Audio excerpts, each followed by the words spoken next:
Welcome everyone who's joining us. We'll just get started in about 20 seconds while we wait for people to come in.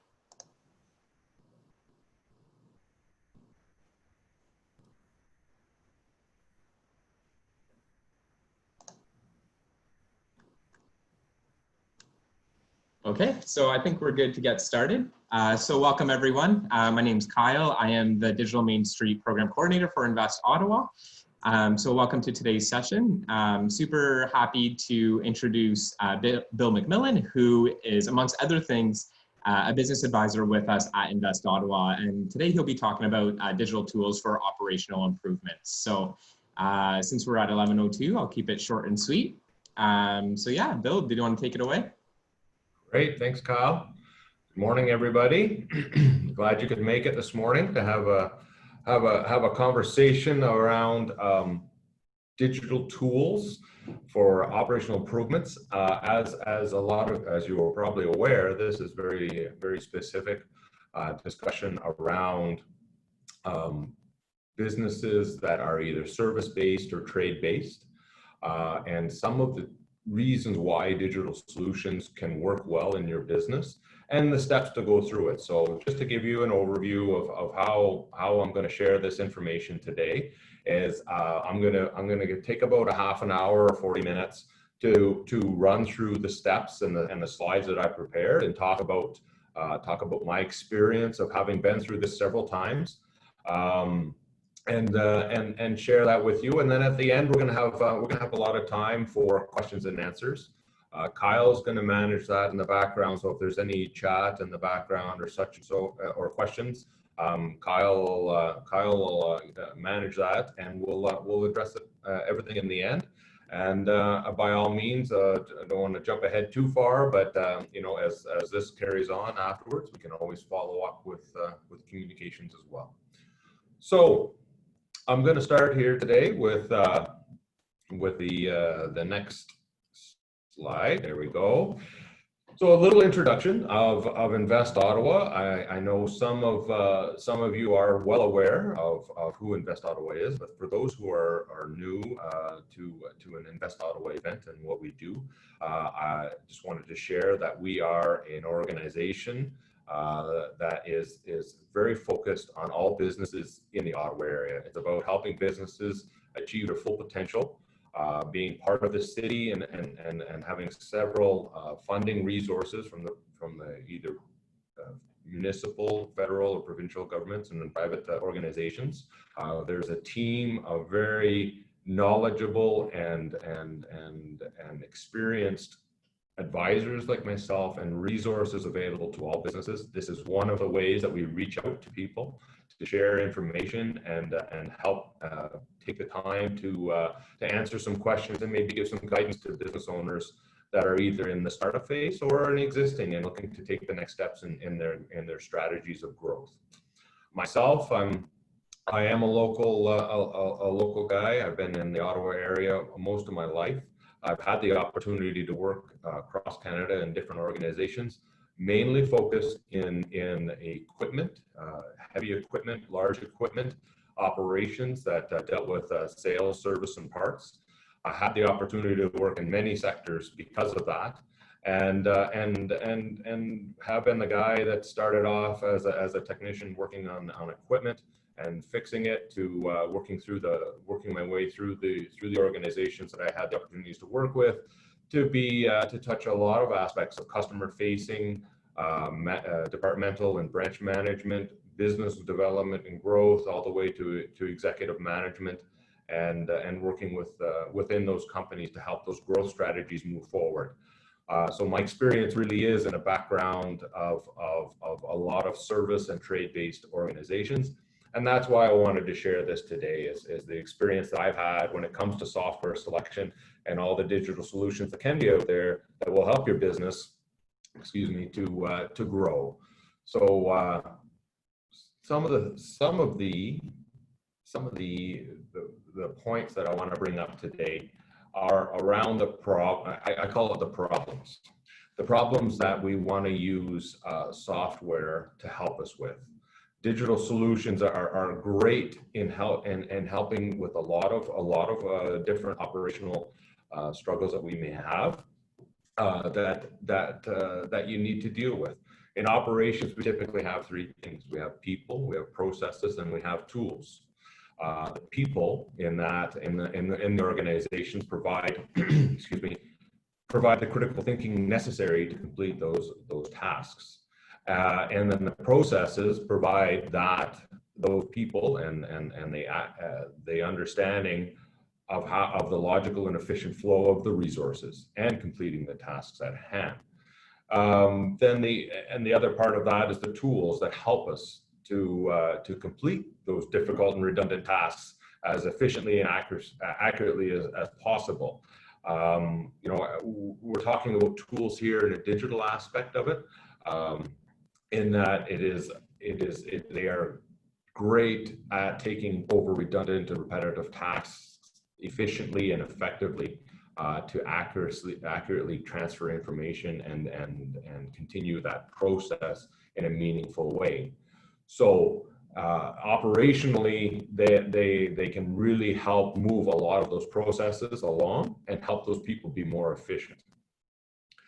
The other problem that sometimes we run into, and we look to digital solutions to help us find to help the problems that we have, ask digital solutions to help us with is with cash flow. As the saying goes, cash is king. And every time that you handle a transaction, it never ends until that invoice is paid.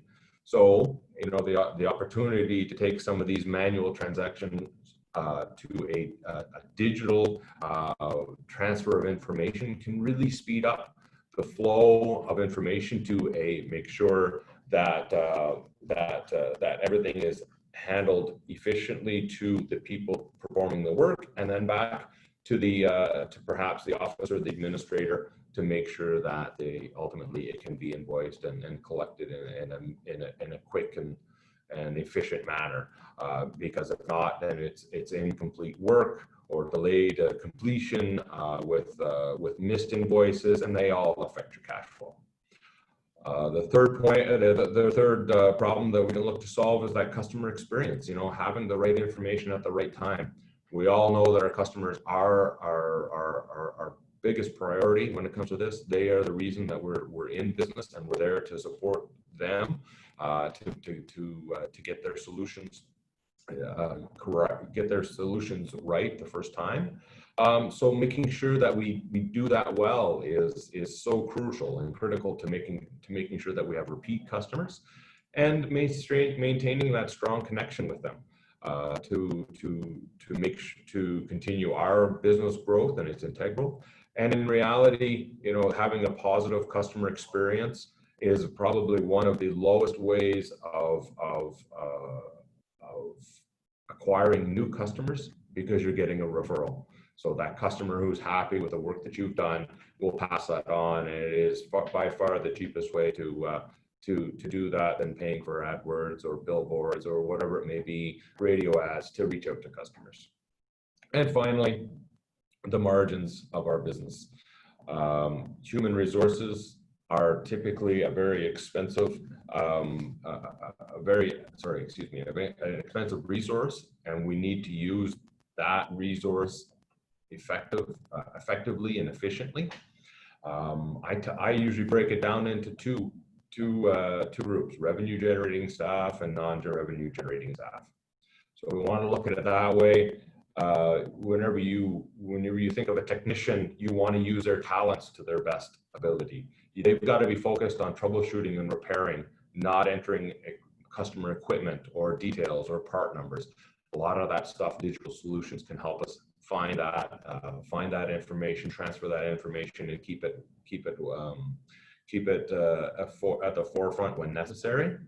Or as another example, if you want to look at an electrician who should be focused on installing, let's say, a new cabling system, a breaker, and a disconnect, and not trying to find out how the job was quoted, of where to run that cable through an estimating program, and the notes taken in that information can be easily transferred accurately and efficiently from the estimator to the electrician, so his or her time can be more efficiently spent getting that job done well and to the customer satisfaction.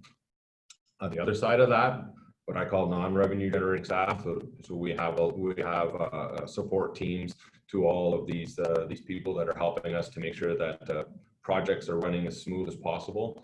And they can be either in admin roles, they can be in the accounting side, they can be in parts acquisition or a buyer or supplier.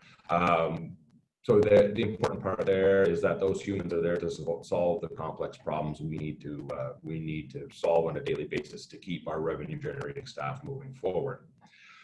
So we want to keep them focused on that, which becomes a high level of customer service, and that's either directly or indirectly. And I'll give you a couple of examples there. Directly, an example of a non-revenue generating person would be a parts clerk, perhaps, where they should be focused on making sure that inventory is in place at the right time, at the right place, and the parts are picked for the projects so that the technician can be on his way and making sure that he's on site on time. Or, and perhaps this is a bit of a gray area when I refer to salespeople, we don't always refer to them as revenue generating because they're not necessarily the ones working on the project, but they're out there and they're out there with customers. They're face to face and understanding what the needs are and how we as a business can supply those needs to them and help them move their projects forward. So we want to make sure that they're focused on that and not sending follow-up emails with the latest new products or such like that. There's CRMs and other things out there that can do that for us far more efficiently. So we want to take those skills of those non-revenue generating staff and focus them on that customer service and that customer experience.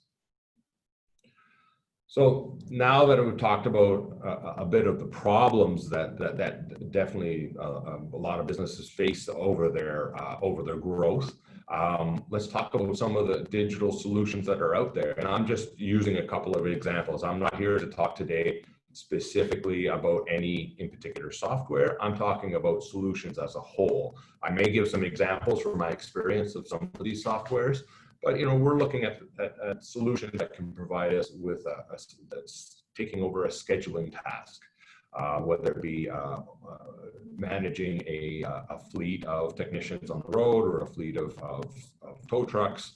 This is an opportunity to digitize that and use the power of a software system to transfer that information effectively, efficiently, and accurately to make sure that every job is scheduled and everybody shows up on time.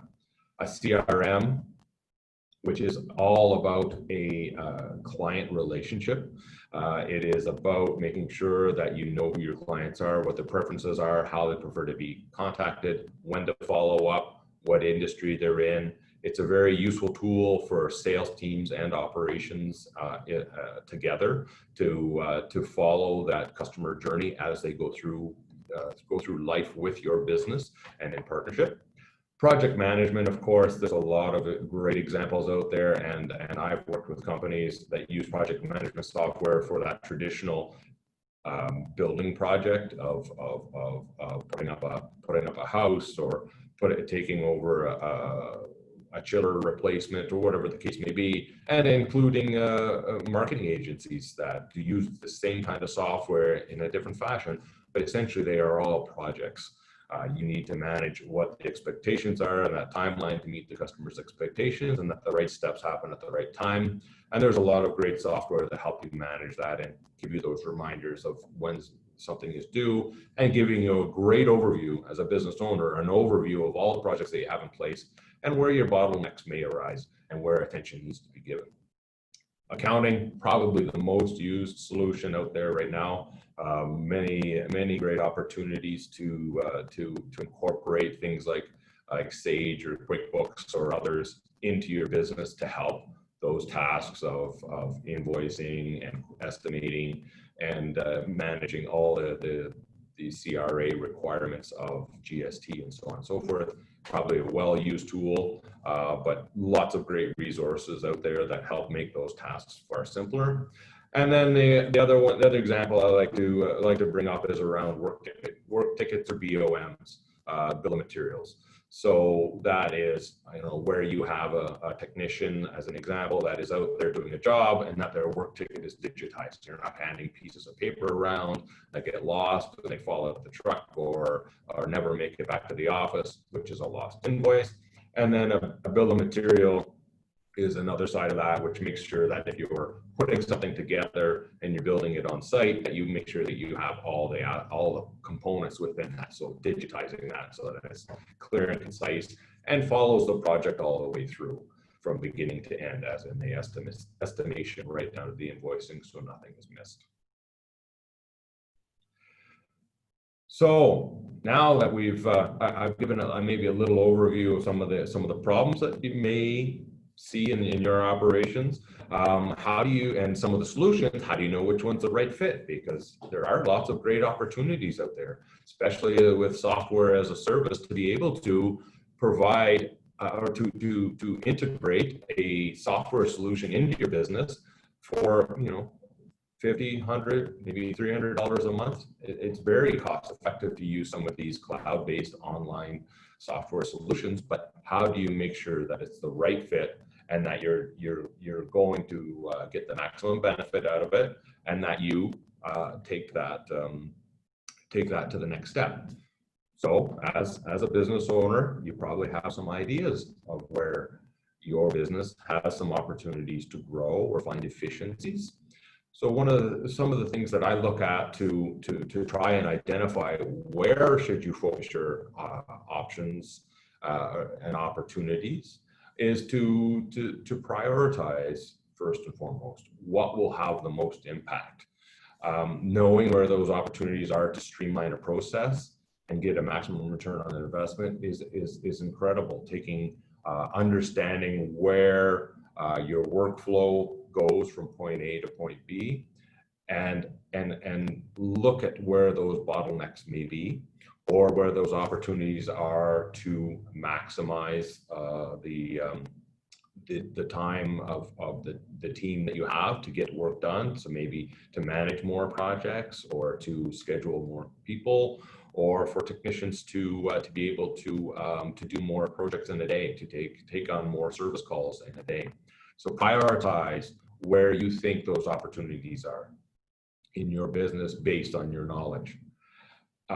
Second to that, after doing that assessment and getting an idea of where you'd like to look, you're going to probably pick a top three. Work it out. Take the time to understand it, and once you've picked that option, commit to it. Commit to that project of going to the next steps of working it through. There is some work to be done. We're going to go through that in the next slides of some of the high level points that need to be taken into account. Move forward with those and make sure that you commit to it 100%. If you're going to waver and you have a team around you, it unfortunately sets the wrong tone, and it's only going to delay the growth opportunities if you don't put that commitment into it and see it through. It is an unfortunate reality that we do have a lot of things on our plate as business owners, and we only have so much time in the day, and we do have to focus on our customers as most often our priority is. But taking the time to look at your business from an operational point of view and commit to making those improvements will pay off in the future. And then thirdly, you will need to monetize that, and I'm talking about monetizing it not just in the point of financing it. You will have to put some effort in to pay for that, or put some finances forward to pay for the solution, whether it be a software as a service or purchased and hosted software in your own computer system. But you also need to understand that there will be time in there. There'll be time for you as the business owner. There'll be time for your team as you pull them together to gather information. But be aware of that, and don't be afraid of it, because you need to plan that return on investment. calculate it, understand it, and then factor that into your planning going forward so that you have little to no surprises as you go forward and what that cost was and what that benefit will be. It is well worth taking the time to pencil that out and understand fully what that means. After you get a sense of what where you want to go, which process or what you want to focus on in your operations, and then you move forward and you make that commitment to move forward with it, then take a look at how it will fit. Because then we're going to look again internally to look at the people, the processes, and the programs that this new solution is going to end up working with. And you want to make sure that it has a positive, a full positive effect in the state of your business. So in the people that you have around you, they're doing a lot of these tasks on a day-to-day basis that you've allocated to them to manage, whether it be scheduling, whether it be handling invoicing, whatever the case may be. Talk to them, understanding exactly what those processes are and find out where the bottlenecks are that slow them down from completing their tasks. Sometimes it's a transfer of information. Sometimes it's the ability to find information. Sometimes it's the ability to communicate that information. Just understand what those are and how they will take, how that will be changed by the implementation of a digital solution. Looking at your processes.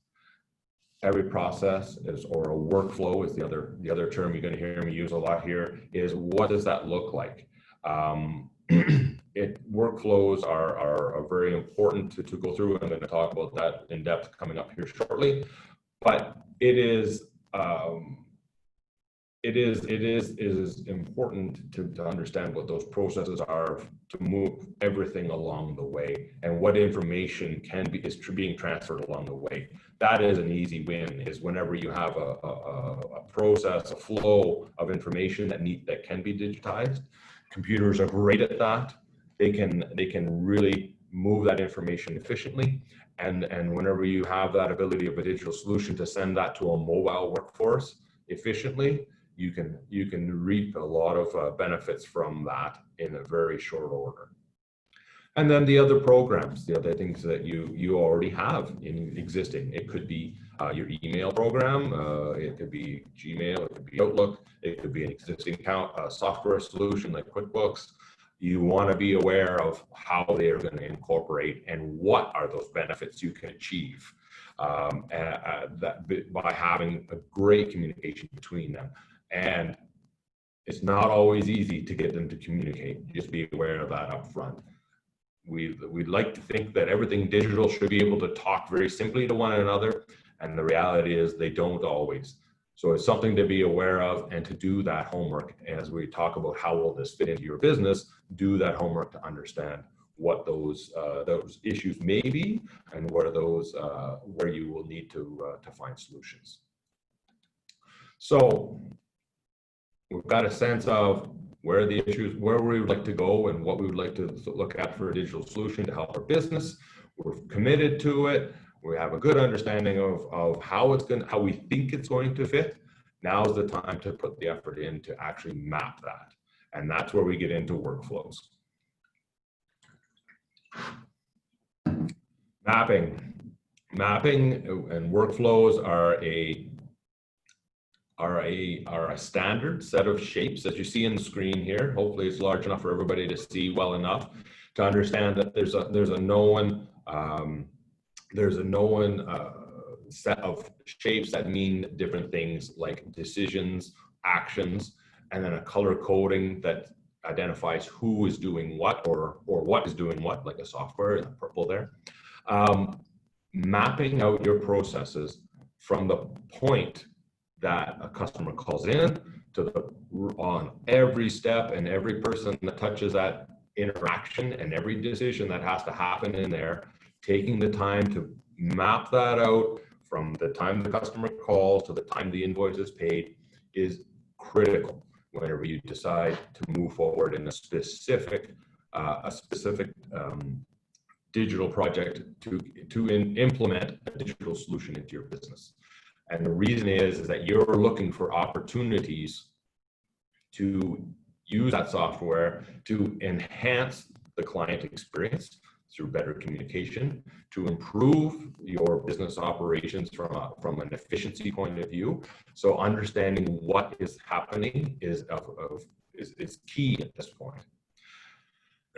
And whenever I go through a process like this and helping clients map this out, typically what I do is I start with a generic, not a generic, it's specific to the business, but a first pass of a workflow. It's going to be rough, it's a draft, but it's either my understanding or the business owner's understanding of what does that flow look like now. And perhaps you have 2 or 3 other people helping you with that. So what you do is you take that workflow and go and talk to them about it and ask, did I get this right? Did I miss something?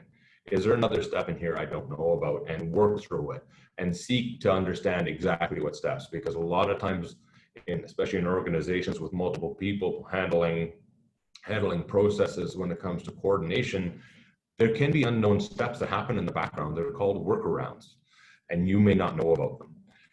This is the time to flesh them out, because those workarounds are eating away at your efficiency. And this is the time to get it on paper and understand fully, completely what is happening and why. This will lead to to finding those great opportunities to streamline that workflow and incorporate a digital solution. So typically what I do then is whenever you have this initial draft, it becomes a conversation with the team to make sure that it's accurate. And once it's accurate, look for those opportunities. And in those opportunities, I always ask 2 questions. How is this going to benefit the customer? And how is this going to benefit the company? Those are the 2 things that are the most important, because every step in there is taking away a valuable resource, which is people's time. And so find out where is that value. Make sure that it is of value. Perhaps there's some things that are happening that can just be easily changed through some adjustments. And then there's going to be other things that are going to be very significantly changed by adding, say, a software solution, such as scheduling or a work order or a quoting system. There's a lot of great opportunities to look as to where those efficiencies and understand where they are. So with that, then you develop a second workflow, a copy and paste of the first one, and then start making changes based on where you think that software or that digital solution will help you. And identify that and see where those benefits are, and try and then build it out into what is going to be your future state based on the software not a software selection, but a software. So where you think you can find some benefits. And that mapping is going to be the basis of where you start your next step, which is finding the next solution, how to find the right digital solution for you. So in this, after you have the workflow, you're saying, okay, here I think I can get some benefits by using a scheduling program to save time for transferring information from a piece of paper on my dispatcher's desk into an email to the technician, and then the admin makes it into a work order, which gets sent to the technician in a piece of paper, or he picks it up on his way out, and so on and so forth. Finding the scheduling software that can manage all of that and a lot of that communication digitally. So you're going to have several options out there. There are plenty of different options, and maybe we'll use scheduling as an example right now to say, hey, I can see 6 or 8 in a Google search at the top that all look interesting and look like they do what I want it to do. How do I know which is the right for me? So you have, by doing your homework so far and following the steps along, you have a sense of what programs you have in the background and what interaction you're going to want to continue to have, and you're going to make your needs and wants list. I need the software to do this, and I would like or want the software to also do that. And it's a great way to do that and to identify it and to take it from being a subjective idea of what a software can and can't do is by making a decision matrix, which is an example I've got on the screen for you there. It is a simple tool to identify the functionality, your needs and wants on the column to the left, and identify all of those as clearly as you can, understand, and have your software selections. There's 8 here. That's from a project I did a while ago. It's 8's a lot. 8's a lot maybe to do it, but that was where we were in this case. And then we measure it out. Do the demos, do the phone calls, do the web searches, and find the answers to each one of those needs and wants in your functionality, scheduling, work ticket, whatever it may be, and color code them. Color code them with a green meaning it does exactly what we need. Yellow means it does what we need with a little modification, either to the process or to the software or tool, whatever you want to call it. And red, which it does not and cannot do what we need it to do. And that way it gives you a great visual opportunity. I've seen other matrices like this that use a scaling, say a 1 to 5 or a 1 to 3 kind of a scale to do the same thing.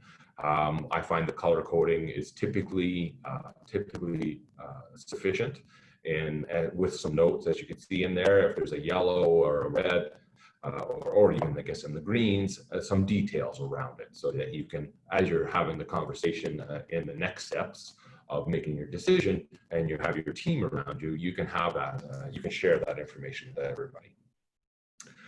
One thing I want to stress here at this point about software is that no software will do exactly what you want it to do. We all have great hopes and aspirations for all this wonderful software that's out there, but the reality is it will never do exactly what you want it to do in your process. And a word of warning, it is far easier to adjust your process to the software than it is to adjust the software to the process. I have unfortunately been in a situation where the company that I worked with did the latter and adjusted the software to do exactly what we felt it needed to do. And it became a very difficult future upgrading, because our out-of-the-box solution was no more out of the box. So every time an update came out, we had to do patches, and it got very expensive, and it got very frustrating, and we ended up losing the functionality over the years of what we wanted. So I would ask everybody to keep that in mind when you're thinking about this. Use the software for what it's meant for, and if you need to make adjustments to your process, it would be a far better solution than trying to have the software developer customize that software for you. So with this, now you've got your opportunity to make a decision. You have your people who you're working with and know your business, and that can be your internal stakeholders, like your admin, your accounting person, your dispatcher, your operations manager, whoever they may be. It could even be external. It could be your virtual CFO, your accountant, whoever is involved in your business from an external point of view that does deal with your information. You have their input, you have the knowledge, they're aware of what's going on. You've got your decision, you've got your workflows that everybody has reviewed, and you're confident that this is the reality of your world. And then you've got your decision matrix of the top 5, whatever it is, softwares that you think fit for various reasons and into your needs and wants. So now it's time to identify, again, taking time to work with your key team members to make the decision of which software best suits your needs by going through this decision matrix and having those conversations. You know, it's just because it's all in green should be a great indicator of a good fit for your business, but you still need to have a conversation, have a full understanding. And take this list to maybe a top 5 to a top 2. With the top 2, then it's the opportunity to continue doing your research, doing reference checks of people who are using the software, do demos, and even free trials are available. Because once you commit, once you get your information in there and you move forward, it is too late to back out. You've already invested way too much. I shouldn't say it's not too late, but it's very difficult because you invested so much that a lot of companies will tend to just, oh, I'll just work with this. I'll just let it go. It'll do for now. It is what it is, and continue on. Whenever you're making this step, it's best to make the best decision you can with the information you have and get the best solution you have, because in an ideal world, you will keep the solution for 3 to 5 years till perhaps you outgrow it, or something changes in your business model that you need to look at something else. But it's not something you want to change and try year over year, because there is a high cost to that from an internal point of view, for your time and your efforts to make those changes.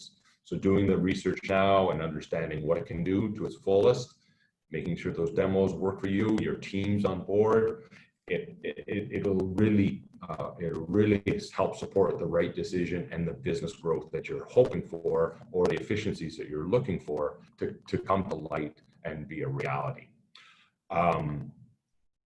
This is going to become a change management project now. In the next step, there's one last step to move forward. So you've got to make sure that you have your people on site and engaged.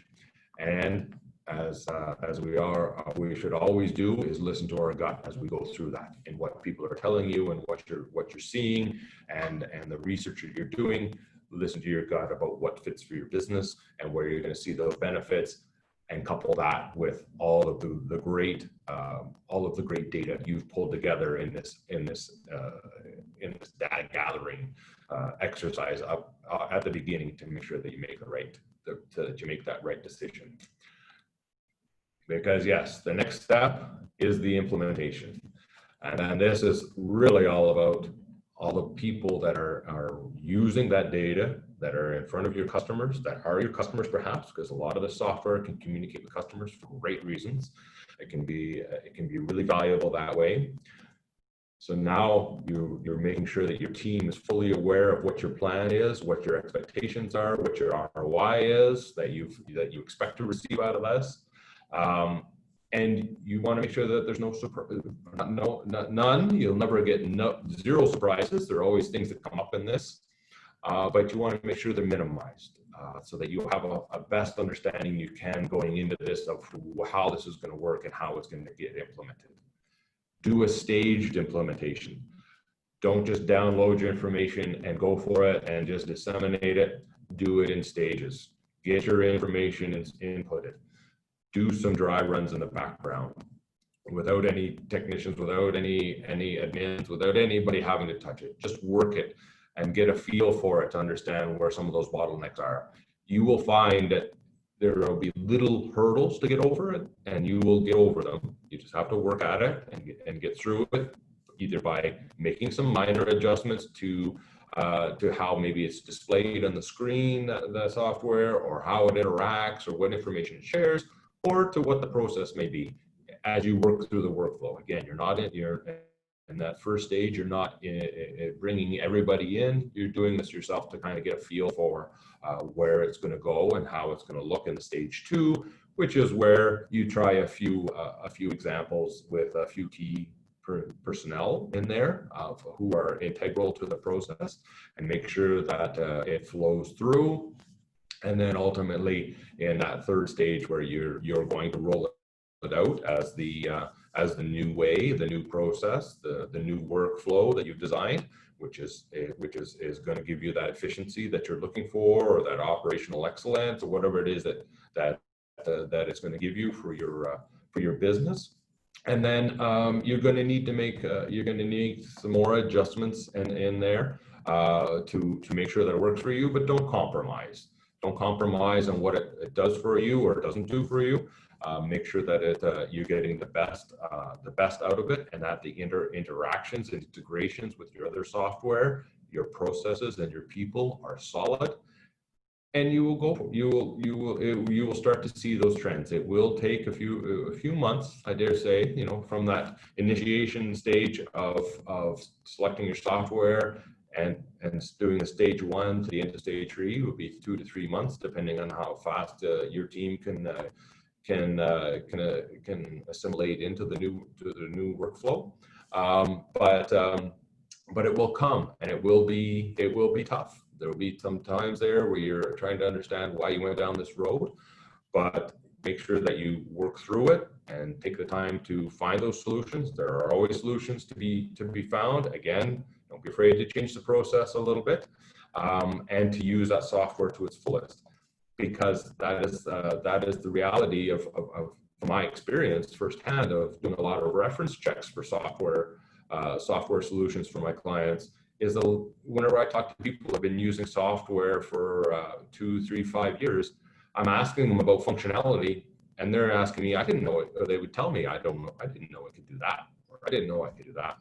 So after that initial setup in those first 3 months to get people working with it, make sure to follow up regularly thereafter, because there's going to be a lot to learn by users that live in it and work with it. And people have different levels of comfort with working with digital solutions. So you want to get their feedback of where maybe they're uncomfortable or where they're finding really great solutions to do other things, and make sure that they get implemented fully and that you get the full benefit out of your investment of getting into this digital solution.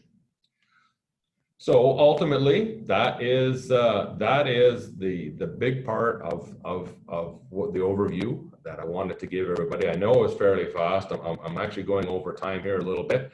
The last thing I want to touch on before we get into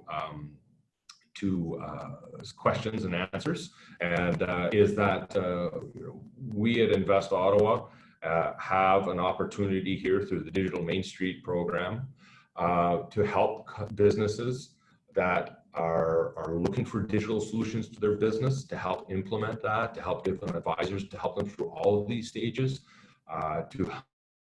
through software selection as an example, to help grow your business.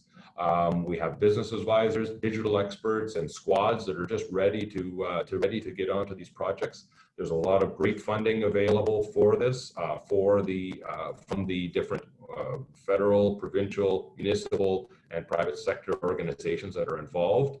And we at Invest Ottawa are implementing this for Eastern Ontario, and we'd love to work with you on that. If you have any questions, you can by all means follow up with us after the conference. And the reality is, a lot of this is a lot of the support that you can receive is free to you because of the generous funding that's available out there. And with that, Kyle, I've gone over my time, but I hope we can if we have to extend the time a little bit of the webinar to get everybody's questions answered, I'll take that time. Yeah, sounds good. So no questions came through so far. So we will, I guess, does anyone have any questions?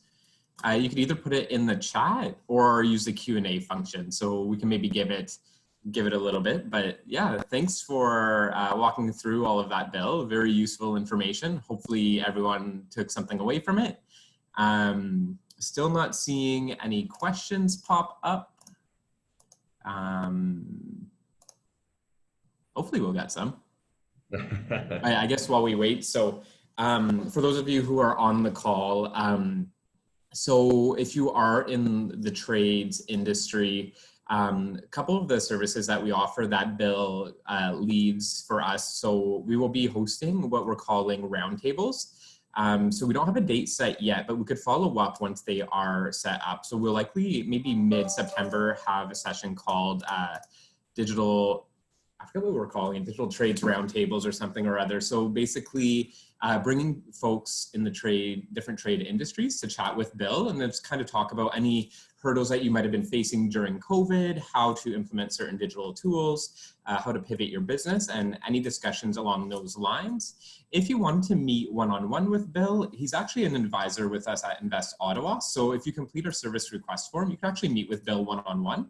And I believe he'll be doing some work with us, more work with us for the Digital Main Street program as well, specific to digital tools. So I'm still not seeing any questions here. I am shocked.